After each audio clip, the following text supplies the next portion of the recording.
Before there was BeetleBees, before animation, before music, before I accidentally learned all the other skills that somehow came together to make a cartoon, there was just a kid who couldn't stop drawing.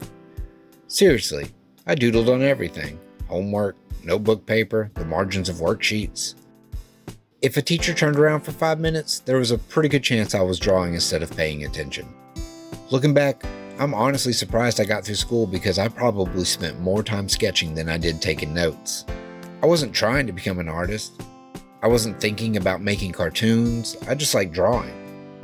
And that's the funny thing. When you're a kid, you don't think about practicing. You aren't studying anatomy. You aren't learning composition. You're just making stuff because it's fun. Every bad drawing was teaching me something and I didn't even realize it. I wish I still had every drawing from back then. Some of them were terrible.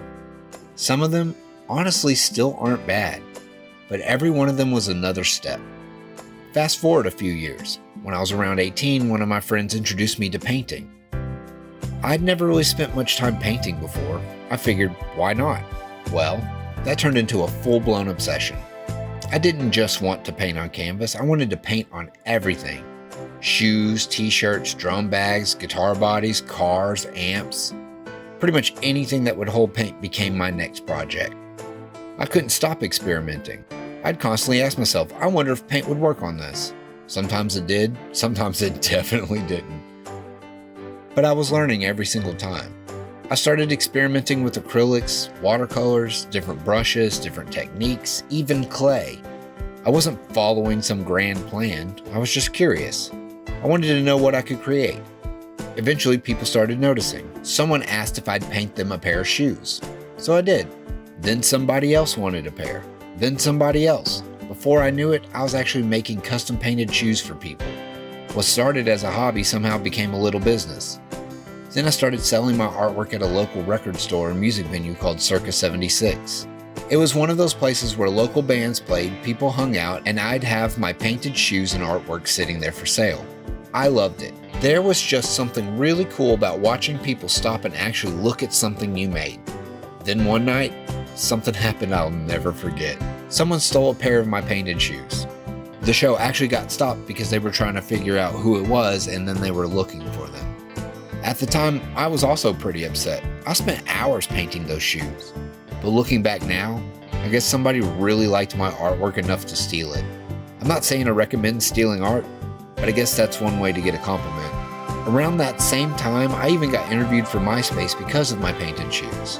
If you're old enough to remember MySpace, congratulations. We're getting old. I never actually got to see the interview. Somewhere out there it probably exists, or maybe they never posted it, or maybe it's lost forever, who knows. Eventually I started selling my work online too. At first I mostly painted original designs, and then I started making shoes inspired by some of my favorite pop culture. Things like Fallout, Portal, Adventure Time, Dexter's Lab, Rocko's Modern Life, Half-Life, Mario, Pokemon, stuff I genuinely love. Everything was going great, until one day I opened my mail and I got a cease and desist letter from Bethesda. Then not long after, another one from Valve. Apparently giant video game companies aren't huge fans of people selling artwork based on their games. Or it was just other creators trying to knock me out of the market because my work was good. Fair enough. So I stopped making shoes altogether. Looking back, it was probably the right decision. Life started changing after that. I didn't completely stop making traditional art. I don't think artists ever really stop making art. I'd still doodle, still sketch, still paint every once in a while. Life just had other plans for me. Then years later, I became a tattoo apprentice. And that's when I realized I had absolutely no idea how to do art, or at least not nearly as well as I thought I did. Being surrounded by incredible artists every single day has a way of humbling you really fast. I remember thinking I was pretty decent. Then I met artists who could draw circles around me. They didn't just tell me to practice, they made me practice. Draw 50 roses, draw 100 skulls, draw letters over and over, fill pages, then do it again, morning, afternoon, night, wake up, draw, eat, draw, sleep, repeat, every single day. At the time, it felt utterly exhausting. Looking back, it was one of the best things that ever happened to me.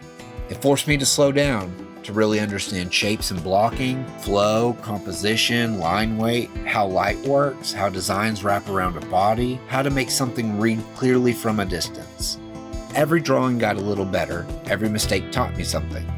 Eventually, I became a full-time tattoo artist. And for the first time in my life, art wasn't just something I loved, it was my job. Every day I'd come into the shop knowing I was going to spend the entire day creating. Some days I'd have 4 clients, some days 6. Every tattoo was another commission, another chance to improve, another opportunity to create something someone would carry with them for the rest of their life. That's a pretty incredible feeling. Of course, there were funny moments too. You couldn't go anywhere without somebody wanting to tell you about their goofy tattoo they were thinking about getting. And it didn't matter if you were at the grocery store, standing in line, trying to eat lunch, at the bar. Somehow the conversation always turned into, I got this tattoo idea. And I'd always tell them the same thing. Here's my card, come to the shop. And that's just part of being a tattoo artist, I guess. Outside the shop, I found myself painting even more. I really fell in love with watercolors. There's just something relaxing about them, watching colors blend together, not always having complete control over what happens. Sometimes the paint surprises you.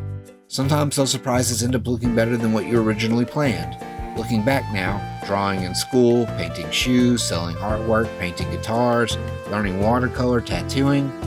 At the time, none of those things felt connected. They just felt like different chapters of my life.